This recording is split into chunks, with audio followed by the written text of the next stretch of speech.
Hello, ladies and gentlemen, my name is Putty, and welcome back for another edition of Mid-Atlantic Wrestling. Fan Festival is, of course, a week-long meet and greet with some of the greatest superstars in the territories today, but at the end of the week, on that Saturday here at the Capitol Gardens, one of the greatest venues in the history of professional wrestling, we host a wrestling event, and tonight is like no other. In our main event of the evening, we are going to have, it was announced mid-month, perhaps during Fan Festival itself, that we are going to have a triple threat match for the Mid-Atlantic Wrestling Championship. Ernest Youngman, earning 2 belts, defends against the Architect, Dewey Archer, and Austin Smooth, 2 men who drew last month in a number 1 contenders match, a big main event. Also tonight we have a Coastal Zone tag team match as the Aces of Mayhem get a shot against the Devil May Care. Of course, they competed in a triple threat tag team match only a few months ago. They're getting a 2-on-2 tag team match tonight. Other matches on the card, much more to be said, but let's jump straight in to Fan Festival. We kick things off as Acid defeats Max Mayhem with his patented Acid Rain Bomb. Big victory here for Acid, and Max Mayhem trying to use his strength, trying to use his brutality, trying to use his physical prowess, really, to keep the high flyer, the Valhalla boy, Acid, down, trying to work him over, but Acid's got too much pace, too much speed, and tonight, of course, he's defending one of the greatest tag team championships in all of professional wrestling today, the Mid-Atlantic Tag Team Championships, and Acid does indeed defeat Max Mayhem, making it 1-0 to a Devil May Care. Big victory here. It is going to fall on the shoulders of Ace Youngblood to rally and to keep the Aces in this. As we move on to a big match, a big emotional match between Logan Wolfsbane and Papa Dan. Of course, Papa Dan, former father, really, of Team Progress. Logan Wolfsbane has moved on since then, has taken Team Progress in a different, if not successful, direction. Moving away from Papa Dan and George Wolf's teachings, of course, bringing the Ring Generals into the fold, along with, of course, his kind of protege partner, indeed, Robin DeLay, who was also a protege of George Wolf, and Papa Dan was ousted in quite a violent, quite a vicious manner by Robin DeLay, and so there's always a little bit of heat, always a bit of tension with Papa Dan when he faces someone like Logan Wolfsbane, and he brings that fire, he brings that passion, he brings the fists that we're used to seeing from the scrappy kind of underdog character of Papa Dan, but Logan Wolfsbane's just a brutal monster, and indeed he brutally rips apart his former friend, his former stablemate, with hold after hold, just designed to hurt, to maim, to rip to shreds the body and the mentality of Papa Dan, and in the end, of course, picks up the victory with that big belly-to-belly suplex. And Ace Youngblood does get the Aces of Mayhem back into it. Stuntman trying to use his high flying, trying to use his pace, but Ace Youngblood is a bit bigger than Max Mayhem. Ace Youngblood, a bit of the bruiser of the group. Max is kind of a faster paced, high flying kind of guy most of the time, but Ace is a real big bruiser lad, and indeed he ends up being too much physicality for Stuntman, who just runs into a brick wall over and over and over again, which means we are, ladies and gentlemen, going to have a tag team match to wrap up this Coastal Zone tag team contest for the tag team championships later tonight. Big match. Stay tuned. But before then, we have George Wolf and James Diaz. Huge match. Big stars here in Mid-Atlantic Wrestling. George Wolf trying to use that down-to-earth technical wrestling, trying to wrestle loops around the big money monster, who, of course, holds a briefcase for a title shot at the Mid-Atlantic Championship whenever he wants, whatever he pleases. He gets to pick his opportunity, he gets to pick his time. And MC Motormouth in James Diaz's corner. We're going to be seeing MC Motormouth later tonight in the main event in the corner of Dewey Archer. But tonight, right now, he's in the corner of the big money monster. And James Diaz shows some technical prowess tonight. You know, we've seen the brawler, the brutish brawler side of James Diaz, one of the most dominant, one of the most extremely competitive wrestlers in the company today. But he is against a guy who has been very close to the top of the Confederation of the Territory coefficient rankings for the last 4 years. Very successful George Wolf. Very successful player, and he's done it on the back of some really basic technical wrestling. Just absolutely no nonsense, no gimmicks, no crazy stuff. Just really sensible professional wrestling. A couple of years ago, he called himself the measuring stick of Mid-Atlantic wrestling, and I think tonight that's exactly what James Diaz does. Is he measures himself against George Wolf, and he comes out very, very favorably. We saw last year where it all begins again in one of the greatest championship performances from a guy who didn't win ever. And that is, of course, James Diaz against Ernest Youngman last October. And tonight, we get to see once again a technical prowess. James Diaz isn't going to lock in a hold. He's not going to work a limb. But when George tries to do so, James is very able to play an escapist role. He's very able to get behind, to move with George Wolf in the way that we expect an escapist technical wrestler to do. He's not being pinned down. He's not being diffused. He's not being stopped by George Wolf. And one thing we get to see from James Diaz, of course, is that fast-paced technical wrestling, Marv Statler style of just throw after throw after throw. Suplex, just brutalizing George Wolf, dropping him on his head repeatedly, time after time. Brainbuster, German suplex, belly to belly. Everything under the sun that you can expect to see from James Diaz as he just starts to tear in to the measuring stick of Mid-Atlantic wrestling, and in the end he picks up the victory with money to burn. Big suplex, big victory. Good stuff from James Diaz as he continues his march. Of course, he's got a title shot whenever he wants, and he came so close last year to winning that title. You gotta believe next time he gets his hands on a championship opportunity, and of course he has one guaranteed, he's going to be doing very, very well, and I would not be surprised if he walks away once more with that Mid-Atlantic title. Not the world title, not quite yet. I'm sure that's on the horizon for James Diaz. Definitely a future world champion, but not quite yet. Alright, ladies and gentlemen, it's time for our tag team championship match. Will the Aces of Mayhem win their record 4th tag team titles, or can Devil May Care defend? Good match from these guys, as we have the kind of a typical tag team match. We have the Valhalla boys seeking glory. It doesn't matter how many concussions, how many broken bones Devil May Care suffer, as long as they have their glory moment. And what more glory than the greatest tag team wrestling championships on the planet today. And indeed, they use that high-flying action to brutalize, to work down Max Mayhem. Max Mayhem, of course, doing a good job selling as the ring is cut off, and Max Mayhem is kept between the loaded barrels that are the innovative, crazy maneuvers of Devil May Care. Devil May Care, though, working that traditional tag team style, cutting off the ring from Max Mayhem and Ace Youngblood, but working down Max Mayhem, really brutalizing him with kicks, brutalizing him with high-flying, high-risk maneuvers, just taking him down repeatedly, time after time after time. But in the end, of course, as always happens, Max Mayhem is able to make that tag, and Ace Youngblood comes in like a house on fire.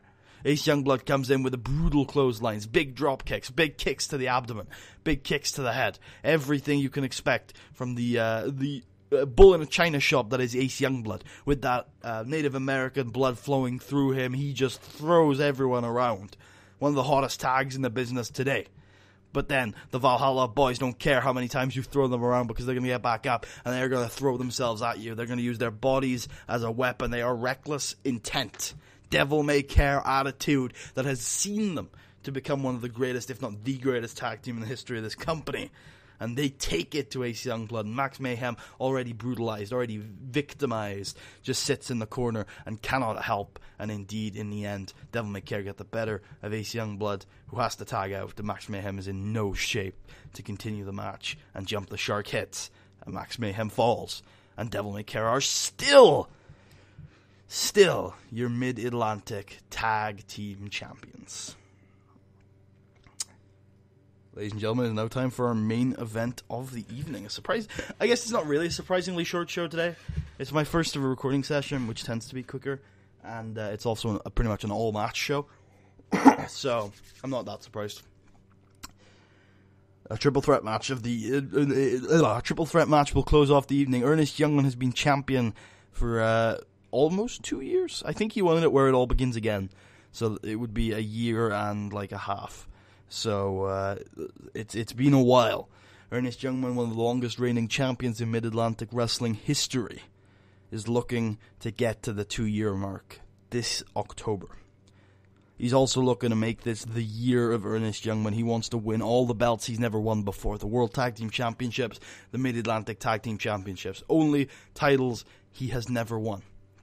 He needs to find a tag team partner. That search continues, but tonight is not about finding that tag team partner. Tonight is about defending his championship in a blockbuster main event against Easy Money Austin Smooth, the 2022 Mid-Atlantic Ripcord Invitational Challenge winner.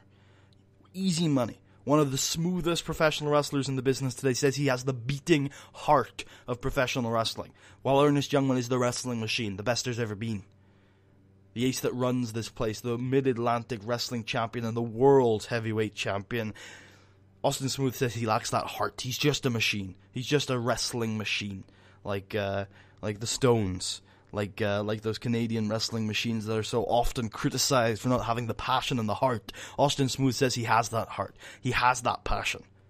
In the third corner, you have the architect, Dewey Archer, a man who really started his career, because he had a few years before that calling himself the architect, really started his career after a feud with Ernest Youngman, who called him out on his gimmicks, who called him out on his attitude, and he started to change. He called himself Dewey Archer, his real name. He came out and said, look, I'm not just a gimmick, I'm not just a talker, I'm also one of the greatest technical wrestlers in the business today. I was trained by Sam Keith, and he thinks that he is innovated on Sam Keith's style. He thinks he's better than Sam Keith was. That's a cocky claim to make, but I gotta tell you, he has been very successful over the last few years, and now he's got MC Motormouth in his corner. He's been promoting him across the country, across the world, as he has toured the territories, just like Ernest Youngman did.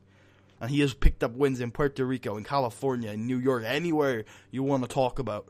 He has picked up wins because he is a genuinely great technical wrestler. He calls himself the Uncrowned Champion, and tonight he has an opportunity to prove it. Our main event, a triple threat, 3 huge characters, 3 huge wrestlers, and it is a 76 B-.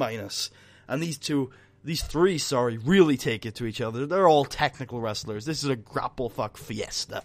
Of course it is. It's gotta be a grapple fuck fiesta. Ernest Youngman, of course, one of the greatest technical wrestlers in the business today, instantly goes with that flashy showmanship, escapist style with Dewey Archer. We've seen it before. These two just want to prove that they're the best. They're not necessarily at the start of the match in it to win it. They're in it just to prove that they're a better technical wrestler. Escape after escape, flashy hold after flashy hold, innovative move after innovative move, just trying to prove that they can do something that the other person can't. And Austin Smooth is loving it, because Austin Smooth is taking very little damage, very little attention is going to Austin Smooth, so he gets to watch, he gets to wait, he gets to throw in a few kicks, throw in a few punches, get a little bit of a nasty elbow in here and in there, just knocking his opponent through a loop. And that's exactly what Austin Smooth does, taking advantage of a few opportunities to get his impose his character on the match. Because after Dewey Archer and Ernest Youngman, they go toe-to-toe for a couple minutes, Austin Smooth starts to work down Dewey Archer, starts to keep Ernest Youngman out of the ring, because Austin Smooth sees Ernest Youngman as the biggest threat. No disrespect to Dewey Archer, but Ernest Youngman is one of the greatest of all time, and despite all the talk that we've seen from Austin Smooth over the last few months, that he's going after Ernest Youngman, Austin Smooth's a smart guy, he's easy money. He's a smart guy, and he can see that his best chance of winning the title tonight will be to keep Ernest Youngman out of the ring. Let's not sacrifice title opportunities for a storyline, if you know, not a storyline, but for a personal feud. Ernest Youngman can wait. Tonight is about Austin Smooth winning the title. And indeed, every time Ernest gets on that apron, big drop kick from Austin Smooth as he returns to these smooth holds. Back and forth with Dewey Archer, trying to work down every limb Dewey Archer has. But, Ernest Youngman, we've talked about him so much over the last few years. He is one of the best in the world today. Diamonds may fade and giants may fall, but Ernest Youngman is forever, and you can't keep him out of the ring for long. And he slips back into the ring. Big kicks, big punches, drop kick, flooring his 2 opponents. Working that technical style with a wink and a smile to the crowd. He locks in every single technical wrestling maneuver under the sun.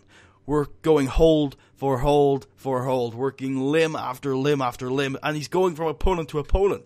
He's locking maybe a Jim Breaks special, an ode to Jim Breaks on Dewey Archer, and he sees Austin Smooth stirring, so he just throws Dewey Archer's face into the mat, and he switches to Austin Smooth, locks in an octopus hold, starts to stretch the abdomen of Austin Smooth, trying to work him down. Ernest Youngman, his face is technical, he's grapple fucking two guys at once here. Essentially, keeping both guys down, showing that he's the best, going from guy to guy, from hold to hold, from limb to limb, proving that he's one of the greatest in the world today. He is the heavyweight champion of the world, the only belt in this business that makes you number one. But he's also got the Mid-Atlantic Championship, and he's called it a legendary reign. He wants to add 2 more names to this legendary title reign. And that's what he tries to do as he works down his 2 opponents, but of course, eventually the numbers game just gets the better of him. He can't work down both guys at the same time, and Dewey Archer sees that opportunity and chop blocks Ernest Youngman, starts to work down the leg of Ernest Youngman. Really nasty, isolated attack.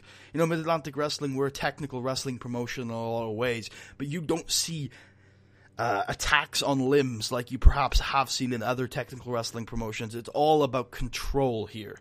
You know, we don't see really the limb-based wrestling. But tonight, Dewey Archer is going after Ernest Youngman's left leg, really trying to rip it, shred it apart. Same way he kind of did to Austin Smooth during their Mid-Atlantic Death match last month. Austin Smooth showing almost no damage from that match, seems to have made a full recovery. But Ernest Youngman is starting to look really bad out there. Ernest Youngman is starting to get really hurt on that left leg as Dewey Archer is going to work, and Austin Smooth still recovering from the Ernest Youngman destruction that happened earlier. But Ernest Youngman is not going to be kept down for long, and he fights back, and he fights out of the control that Dewey Archer is showing, and he goes for a big moonsault, and Dewey Archer moves out the way, and Ernest Youngman lands on his feet, and that left leg is given way. The work that Dewey Archer did on that left leg is absolutely tearing Ernest Youngman apart. Big clothesline, Ernest Youngman's on the outside, and he can barely stand. And now it is mano a mano. It is Archer versus Smooth once again, a match we've seen a couple times over the years. And they are looking at each other, and they know the champ's outside the ring, and he can barely stand. There is an opportunity here to ascend to the ranks of the ace that runs this place. A huge title victory, one of the most prestigious straps in the business today.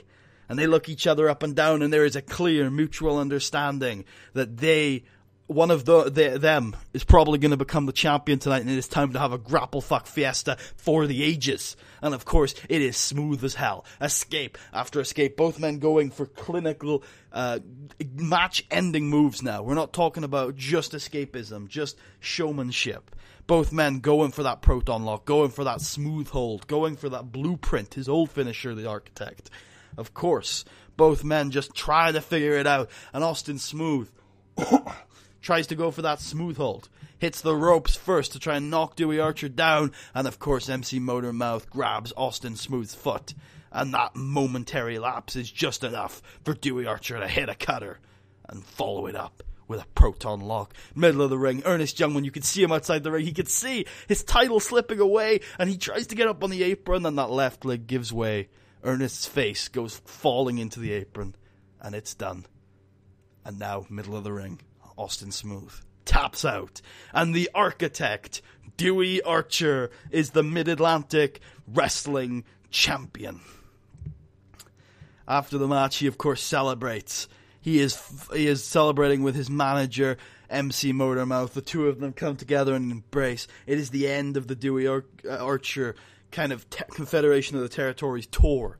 And at the end, he has claimed that one title, the glorious title, the title that his long-term kind of, the man that he came into the business with in the Mid-Atlantic Dojo, George Wolf, the man he's feuded with over the years. He could never capture that Mid-Atlantic Championship. There are many people who have come through Mid-Atlantic Wrestling who have never captured this prestigious title. And Dewey Archer finally has his hands on it. And it is a great moment for the man, the homegrown superstar, the homegrown celebrity. The uncrowned champion is uncrowned no longer, and the confetti rains from the sky, and Dewey Archer is the ace. Dewey Archer is the man. He is the champ, and he feels it. And Ernest Youngman gets on the mic and says, Dewey, first of all, congratulations. I don't want to overshadow you, but I need to say a few things. But before that, I really do want to extend my hand and say, you've grown so much since I arrived here. You're a completely different person, and you earned that. Congratulations. And he gives a nod to Dewey Archer, because Ernest at this point is a couple steps up the ramp, and obviously like barely standing. Still, but he gets on the mic and says, he's still on the mic and says, but there are a few things I want to say, because this year is far from over, and I still intend for this to be the year of Ernest Youngman. I still intend to win the World and Mid-Atlantic Tag Team Championships, and I'm still looking for a tag team partner. So, before I go, I just want to say congratulations to Dewey Archer, but starting next month, it's about time to step my search up. And he drops the mic and he begins to walk away, but Dewey Archer runs down the ramp, and he taps Ernest on the shoulder, and Ernest turns around, and Dewey Archer extends his hand with a smile. And MC Motormouth is just elated. He's like, oh shit, this could be huge for my business. And Ernest Youngman slowly but surely makes the handshake. Is it so? Have these two eternal rivals just teamed up to become an all-star tag team? A dream team, perhaps, as MC Motormouth might call it. Well, we will see in the coming months with the with the Sam Keith Classic. Next episode, ladies and gentlemen, that was Fan Festival. It was a little clunky from a narration perspective, so I apologize for that. But emotional moments, emotional matches, it has been emotional, and this was a lot of fun. I hope you guys enjoyed. If you did, please leave a thumbs up, check out the rest of the series, subscribe if you haven't already. If you're feeling especially generous and particularly like the episode, there's a link to my Patreon in the description. If you want to hear me ramble on Twitter, there's a link to that also in the description. Yeah, the next episode is the Sam Keith Classic. I hope you guys will join me then for the greatest tag team wrestling in the planet, on the planet, whatever. Will Dewey Archer and Ernest Youngman make an all-star tag team, former Sam Keith Classic winners in their own rights, but with different partners? Jesus Christ. Yes. Will they form a tag team? It seemed like they were on the same page after Ernest Youngman lost the Mid-Atlantic Heavyweight Championship to Dewey Archer tonight. Lots of fallout. Let's enjoy it together. I'll see you guys then.